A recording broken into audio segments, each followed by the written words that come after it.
speaking of there being a precedent for things that come out, I'm going to segue us now onto the second film that James and I watched just the other day.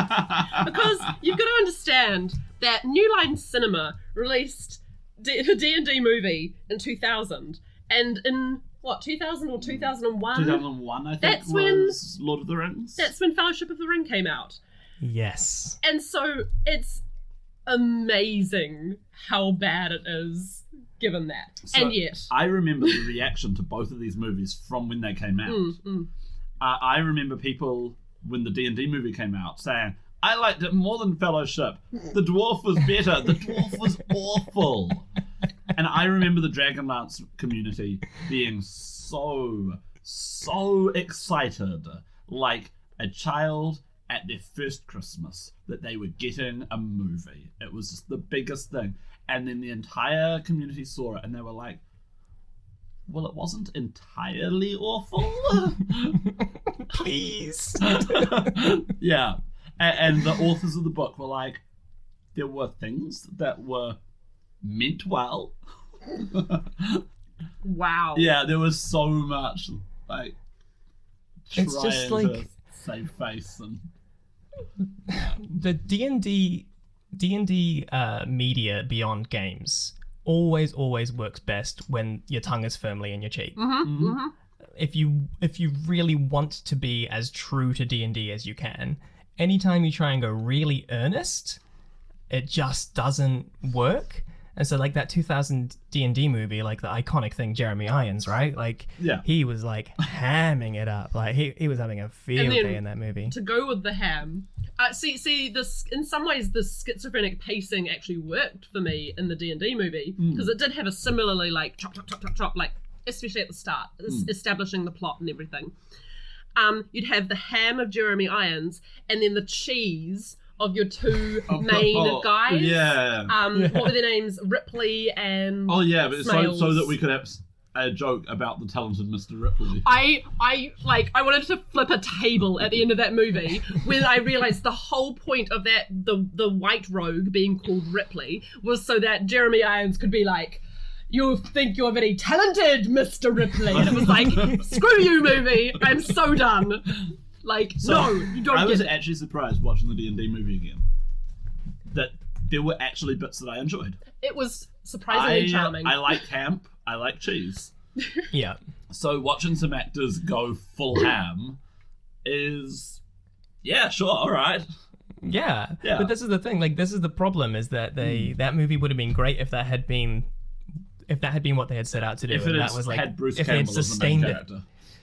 Yeah. Yeah. If it had just been Bruce Campbell, actually Bruce Campbell playing everyone. Yeah. Eddie Murphy style. I guess Or Jeremy Eddie Irons Murphy was doing too everyone in right. a D&D movie. Now that I would watch. Actually, Bruce Campbell and Eddie Murphy instead of those two that they had. There you go. I mean, okay, so bad points. The CGI was god awful. The costumes were LARP level at best. Same with a lot of the sets. Not all of them. There were a few sets that we were actually pretty impressed by.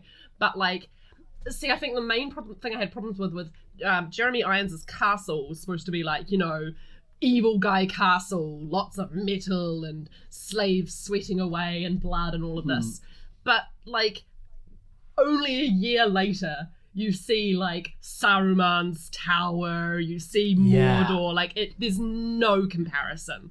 It was just, like, some made-for-TV fantasy. I mean, it actually had a lot of similar shots where they'd go, look at our fantasy building, look at the camera flying around it. Except in Lord of the Rings, the camera would stay at least on the same plane.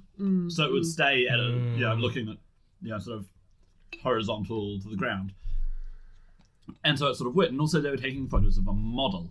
Yeah. And so it had this sort of physical realness that the ridiculous CGI structures with the camera that's flying on every single axis while it looks at it. I just felt dizzy. I felt really, really dizzy. The Empress was bland. I remember, so I saw this movie like a good decade ago at least. And I remember just being so bored with it. But remembering that I would always just in my head call her the childlike empress because she looks exactly like the childlike empress from Neverending Story. Just straight up. Oh, and she's the bad guy, by the way. Like the text isn't that she's the bad guy, but as grown-ups, we look at what her actions are and it's just like, wait, because the council disagrees with a young woman being the empress like before she's an adult, she wants to end class equality. Oh, that's right, and she wants to start democracy. She summons dragons. She brings ruin on her kingdom to bring democracy. I mean, do we need a better argument for anti-monarchism? The major's I mean, it does sound something. It does sound straight out of like a modern history book, so can't be too mad at that. Yeah. It's been a long time since I saw that movie. I remember I watched all of the because there's a couple of other live action D&D movies. Yeah, there's 3 of them. Oh jeez. Yeah, the other 2 are direct to DVD. Oh yeah. Oh yeah. Never seen them. So I actually watched all of them within the space of a week. This was like a long time ago. Right. So it's very hard for me to remember details from those movies. But general impression? Yeah, it was just like a general like the OG Mortal Kombat movie. I haven't actually watched them, but I'm glad you brought it up because I was going to ask, because we're talking about game movies, I was going to ask, what are those like? Yeah, so it had that same vibe where it's like, okay, we've got these like dark, desolate, but kind of expertly placed sets and these characters that are just over the top. And like then just like weird stuff happens and you don't know if it's like supposed to be funny. And so you know what I mean? It's like that same vibe of like it's just that classic good bad movie. Yeah. But I do remember the 2001 being the best one. Yeah.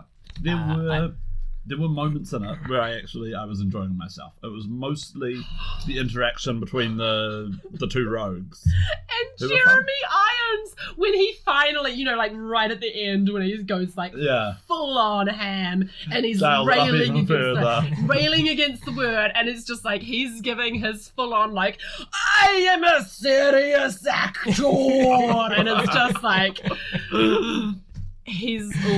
See, while I personally would say stay away from the Dragonlance movie, I would say, get a drink and go watch the D&D 2000 movie. Find a drinking game for it. Yeah. Have your D&D party along. It's one of those stupid, things where, like, it's awful, but you'll laugh. It's one of those things where, like, if you're a fan of animation, like the Dragonlance movie might be for you. Because, like, if you're a fan of good animation, the Dragonlance movie might not be for you. No, but that's the thing. Like, there are all these good bad movies. Yeah. And there's so many like live action good bad movies. You got like Troll 2 and you got The Room and you got the Mortal Kombat, you got Street Fighter, like, but it's so rare to find like a really truly like laugh out loud horrible animated movie. I will give it this. Yeah. I was screaming at the screen for the majority of that movie. I mean, the important thing is not that you think good things or bad things, it's that you feel something, right? And the art wants to make you feel something. Oh my gosh, I just read a note from my thing about that movie. About the what's his name? Venomite? No. Oh, Verminard. Verminard. Not the Pokemon. Yeah. But like all his magic powers are ghost snakes. Did you guys notice that one? Yeah. How he was like he like casts hold person and like the ghost snakes come out and like stop him from moving, and then he's like, I was like, oh, that's an interesting hold person spell. Then he like does another spell and it's like ghost snakes. And I'm like, why? I just realized. In what you just said made me realize about the D&D movie. Remember how when we first meet the low-level mage character, she busts out a ton of magic. And it's really cool. And then does no magic. Again. But what? Special effects budget. That's why. She doesn't do any magic. Claire. Come on.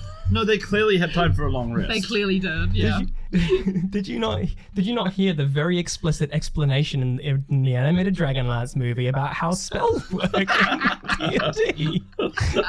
Very important dialogue they had to get across. Which wound up having no relevance to the plot. None at all, of course. Like every other part of the movie. Oh my Or God. the characterization, or anything, actually. Before we started recording, you said that Lord of the Rings is not a good D&D movie. Yeah. Which I thought was interesting because like this movie that we were talking about is such like bad Lord of the Rings fan fiction. Like you can really feel it. Oh, so, yeah, absolutely. So like obviously we do tend to think of Lord of the Rings as very D&D-ish, but you're right, it's just a very good road trip movie. I think it's a wonderful fantasy movie. Oh yeah. Yeah. But I think the D&D party gets split way too much. Obviously takes a lot of inspiration from it. Yeah, hugely. But in terms of like actually being D&D, a bunch of level 1 people go on an adventure and then 9 more people show up who are all like 15th to 20th level. Yeah.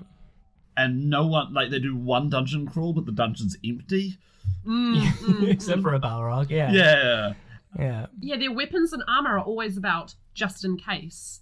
And actually the focus is so much more on survival. In the book, it's full of, this is how many miles we walked on this day. And like, so yeah, it's so much more about the travel. I think it's the best fantasy movie. Well, actually, no, it's second best because I think The Princess Bride is the best fantasy movie ever.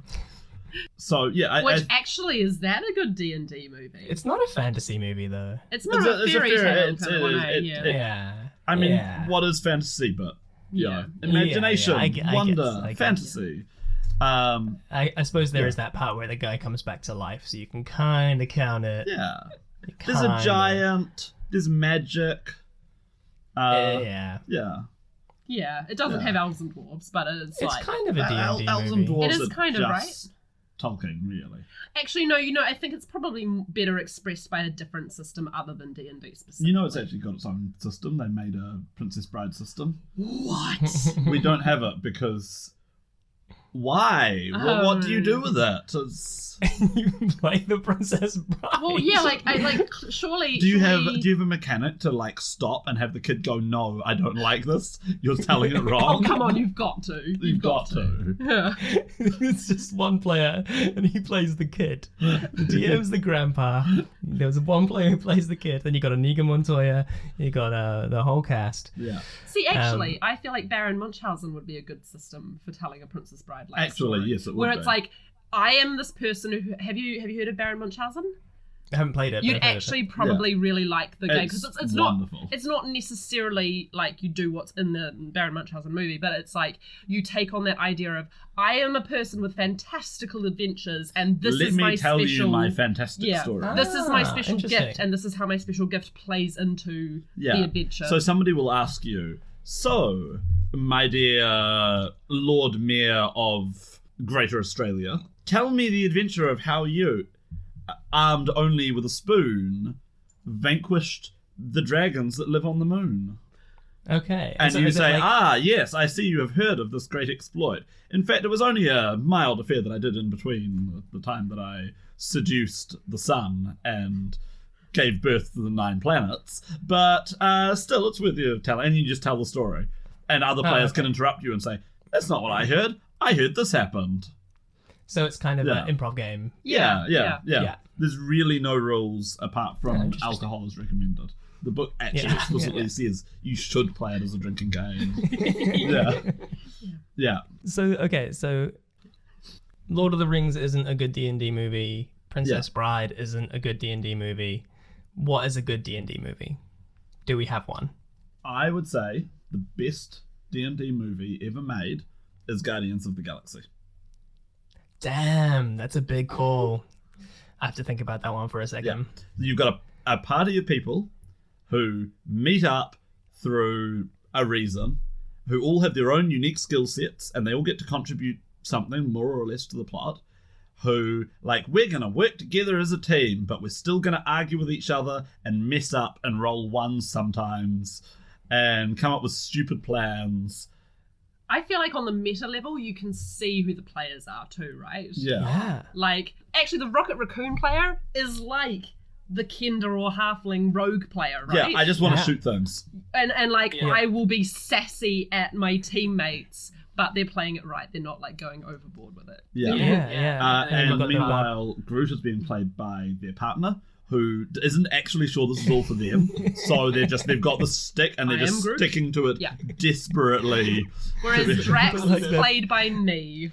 Yeah, Claire is playing Drax. Their partner is like weirdly the strongest character, but just because they don't really know how to play, so they just like do the one thing really, really well. Yeah. And then someone's like, "Oh, you can actually heal as well," and they're like, "Oh, really? Oh, okay." Yeah. And then you can actually see like Groot gets into it as the game goes on and starts having fun, and it's like saying "I am Groot" is now just my shtick because it's my thing that I've done. But by the end, they're off having a great time. Yeah, by the time they're playing Baby Groot, it's like they're fully integrated with the group and like and the rules and everything. They know what they're doing and everything's good. Yeah. Whereas I am Drax. I'm the comedy character. Drax is a comedy character. Drax is someone who goes, you know what? I got this idea. It's going to be crack up. Yeah, I want to punch people. Yeah. And I want to I don't really care much about mechanics. I just want to have fun. Yeah. Yeah, and say dumb one-liners. I know the player who's playing Gamora. Oh, yeah. They're the one who says, okay, focus everyone. Less table talk. Let's get back to the mission. We're here for a reason. Yeah. Whereas everybody else is like, the reason is we've got chips on the table. Mantis was like invited at the last minute and they were like, oh, come on. Come play with us, you'll have fun. She's like, oh. Okay. Gamora's like, please, we need another girl. Please. Please. So true. It's so true. Brings their friend along. Yeah. I guess I read emotions. Yeah. It is so And then true. she learns that actually she'd rather not bother reading emotions and she just starts having fun with Drax and the two of them just start being comedy characters together. So true. Yeah, I can't find any flaws in this argument.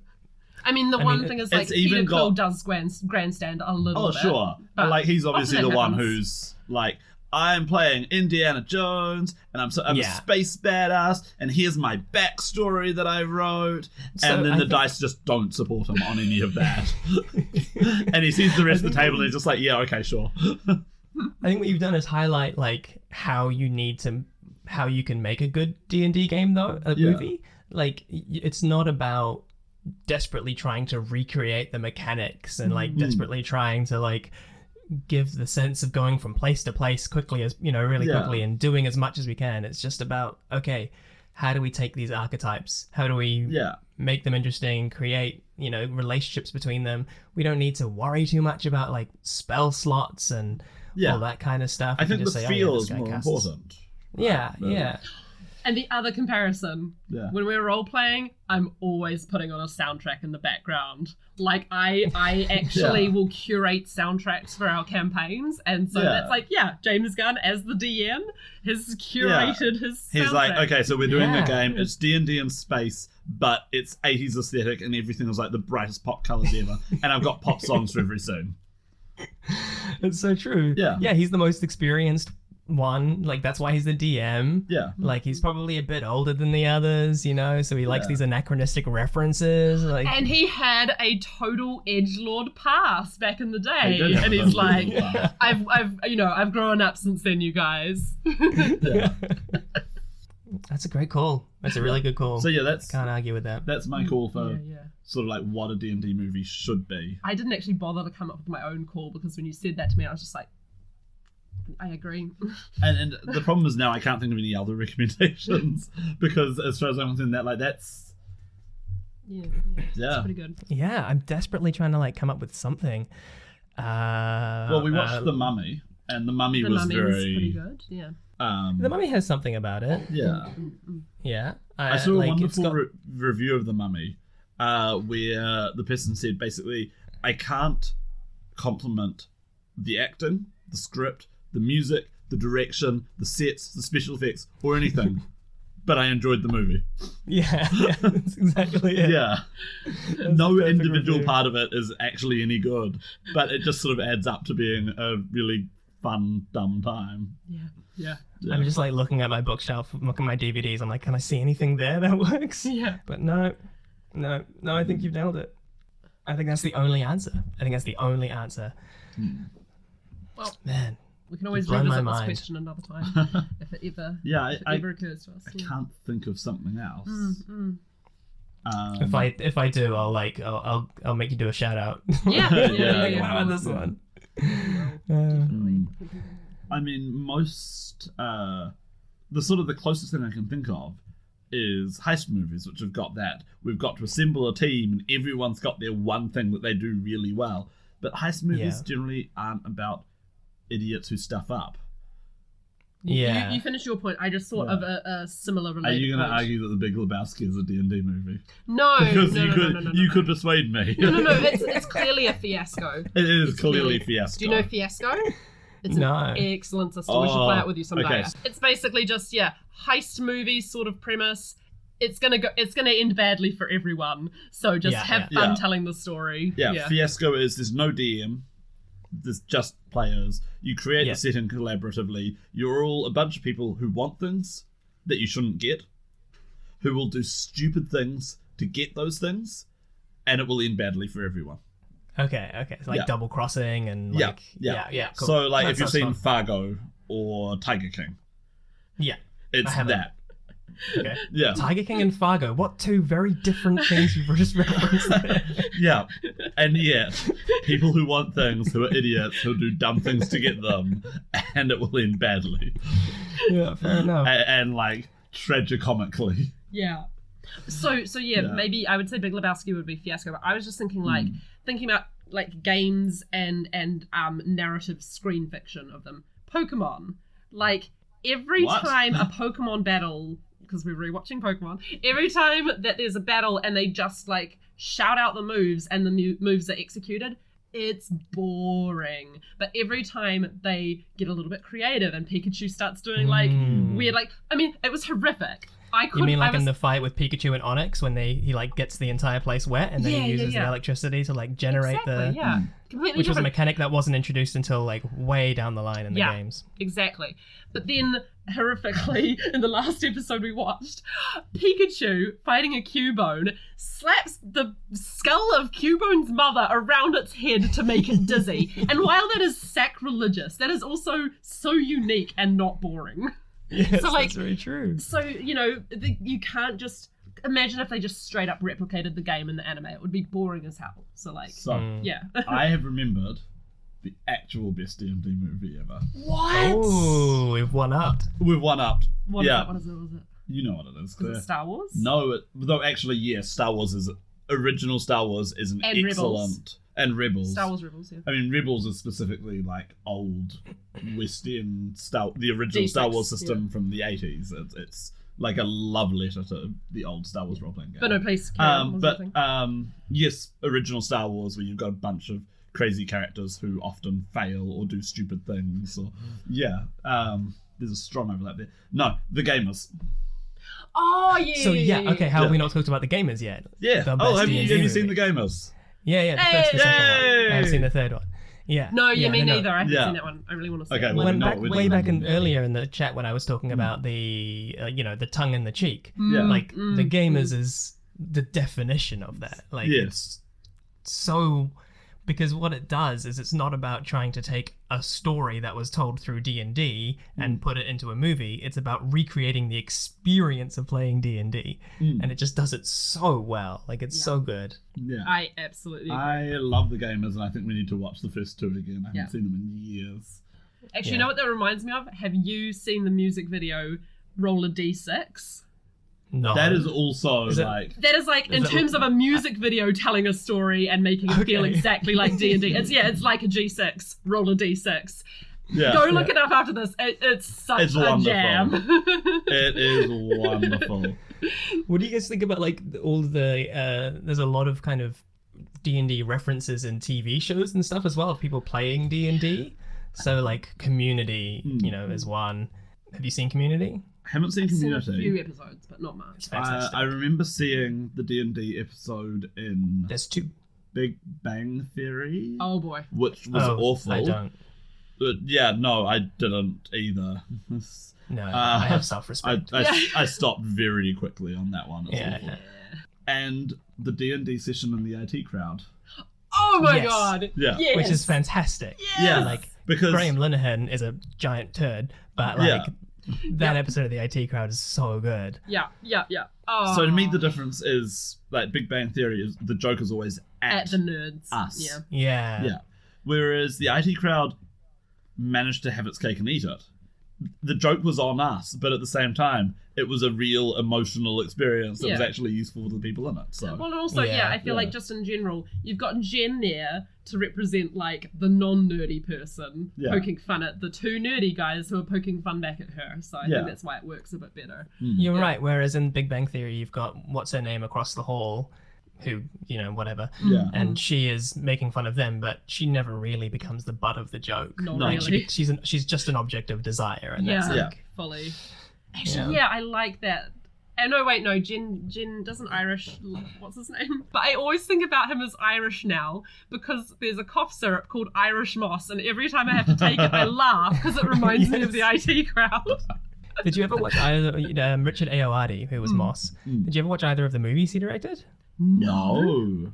No, so one of them's called Submarine. Okay. That was the first one. It's really good. Yeah. And then it's like a coming of age movie. And then there's The Double, where he got a bit too smart for his own good. Doesn't quite work. Yeah. But yeah, Submarine's really good. And like Richard Ayoade is so insanely like onto it and talented and crazy. And you see him as like this goofball in an IT crowd, and he's just so far from that. Yeah, I keep seeing him in places I don't expect him. Like want that, him to be the next Doctor. Yeah. It would be amazing. I think everybody wants him to be the next Doctor. Yeah. There's no reason he shouldn't be. Like he'd be wonderful. I remember that I didn't know about that reality show with or like sort of travel documentary show Travel Man with him as a star. I didn't even know that existed, and then I was just in a hotel one day, and it was on. And I was like, this is cool. That was a spin-off of Gadget Man, right? Oh, I have no idea. Didn't know. Yeah, because he reviewed gadgets on a show called Gadget Man. And there's Travel Man, and then he like hosts that other British TV show as like a physical challenge show where they do puzzles and things like that. I just need to like insert myself into the Richard Ayoade like extended universe. Obviously, I'll get life from it. So. The RAU. Yeah. Yeah, so I gotta say, thank you so much for introducing me to the Dragonlance animated movie. Well, I mean, we did say that we were supposed to talk about who I am. We didn't really talk about who I am. I don't know if you want me to like go back and introduce myself properly. Claire and I, we went to high school together. I'm including this. We were in the same tutor group. You were a couple years behind me. Miss Williams.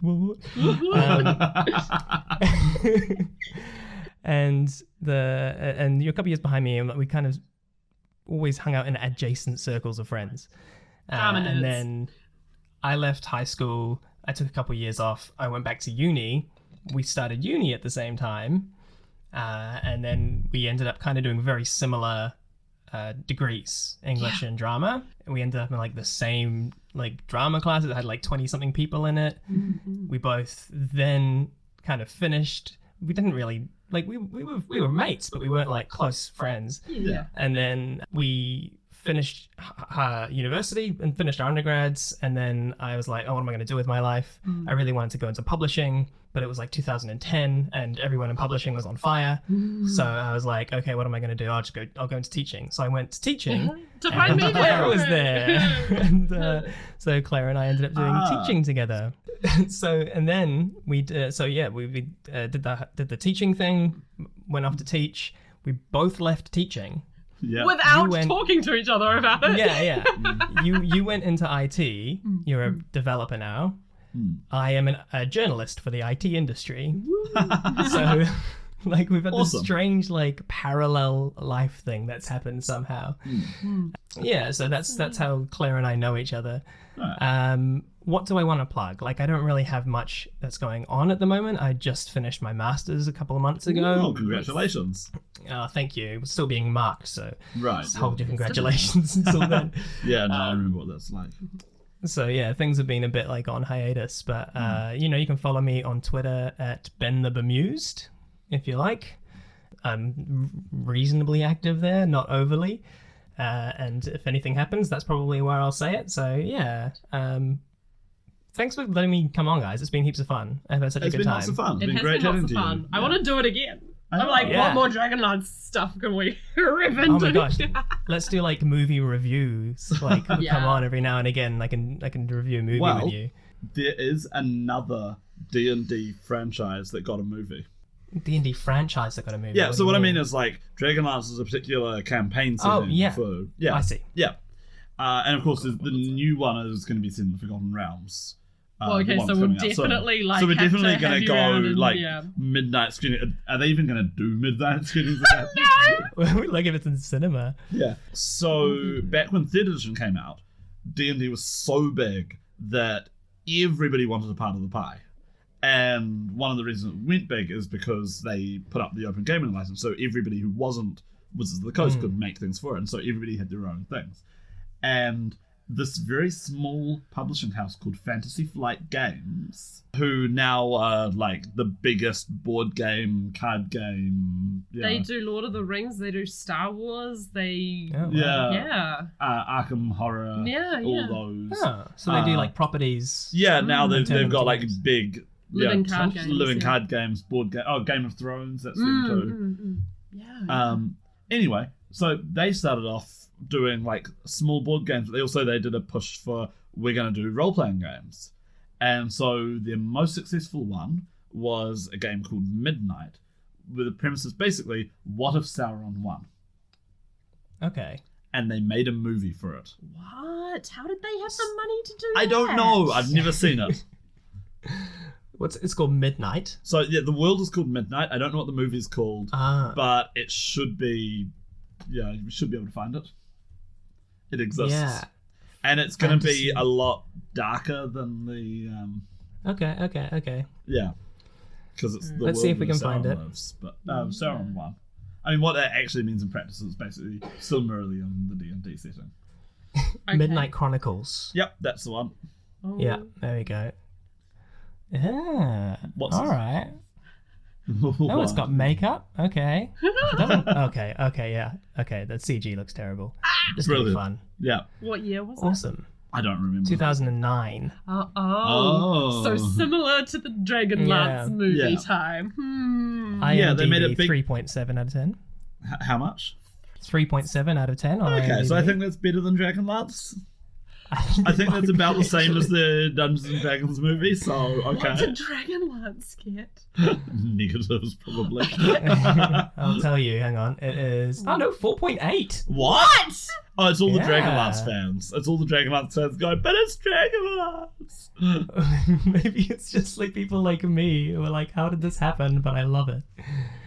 Oh, you know what? We do have also the original animated series. Oh, of yeah, Dungeons and I've never Dragons. seen that. Oh. I've seen Yeah, a few you're right. episodes. Yeah. You know what? Maybe we should watch some of that. And I think I'd also probably want to like compare and contrast to like He-Man sort of thing. You know, like Yeah. that sort of genre of Yeah. yeah. I think there's a very, very strong chance that we're going to see. I mean, it's practically confirmed that Dragonlance is coming to 5th edition And we're gonna have to next play year. it with you. next year. It's, Oh, it's yeah. going to happen. You've guaranteed a seat on the table for that I would one. put money on this one. I wouldn't put much money on it because I'd rather have the money, but I would put money on it. No other friend has shown so much interest in Dragonlance before.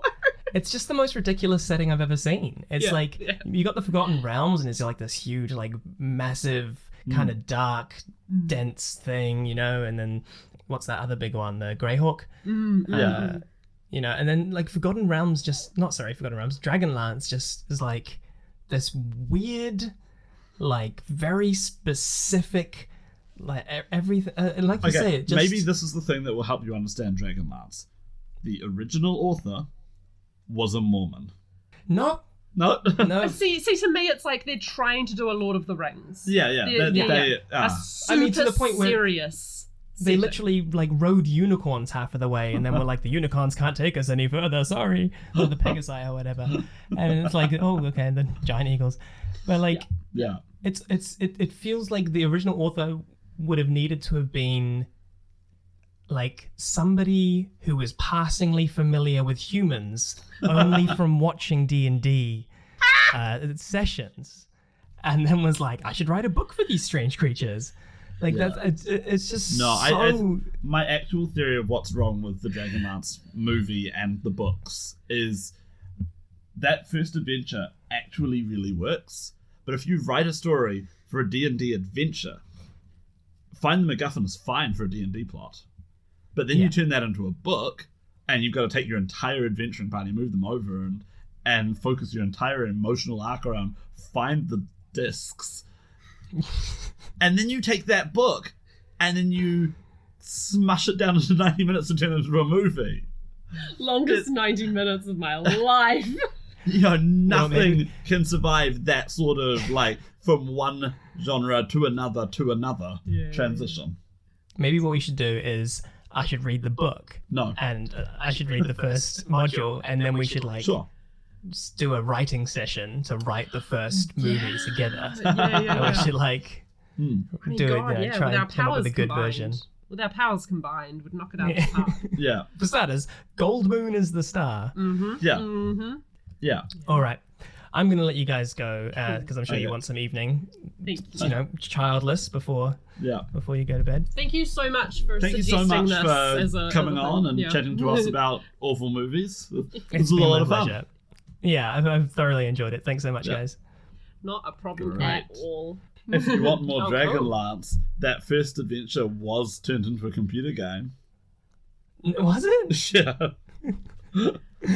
No way. Yep. Like a kind of It's a Baldur's Gate style. No, because that would be good.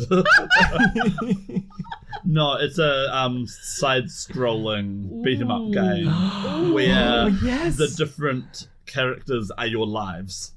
Oh, So you get one my character at a time, and when he dies, you turn into a different character.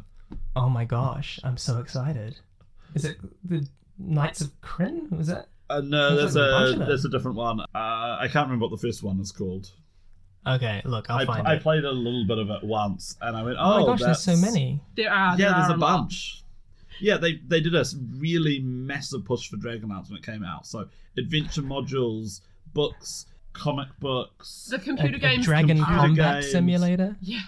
The computer games are super old school though. Yeah, like, they are, sort like, of jankily. Of their time. Yeah, There was too a slow. board game. There were calendars. They really tried to just do the full multimedia. There's the cookbook. Which the recipe you've made out of it you like, so Yeah, the recipe for the spiced potatoes that they used in the end of The Last Home. Oh. Like, you can't actually mess up spiced potatoes because the recipe is just get potatoes, put them in spice, cook. Oh my, sorry, I think I just found the Dragonlance side boy. scroller. It looks so bad. Oh boy. Okay, anyway. All right. Yep. Let's wrap. But I've had heaps of fun, so, Great. if you guys want me on for something again, just reach out. Yep, It's let's do this Totally. again sometime. Yes, this will happen again. Okay, let's do the official wrap up. And you could be the one to say keep gaming this time. All right. Because I always get it Okay. wrong. Can I It's say my nothing after James catchphrase gets that I it wrong? came up with, and I get it wrong every time. Okay, tell you what, I'll let you do one go, and if you mess it up, then I get to say it. Okay, that's us for this week. We will see you next fortnight. Keep gaming, New Zealand. We've just I been added talking New about what Zealand. it is, so. Was I supposed to add New Zealand? No, but it's there now. Okay, I'll do it again if you want. Sure. Yeah. I had performance anxiety about getting it wrong because we'd just gone over what it is that I meant to say. But I got it wrong, so I did that for you. So that's Yeah. good. All right.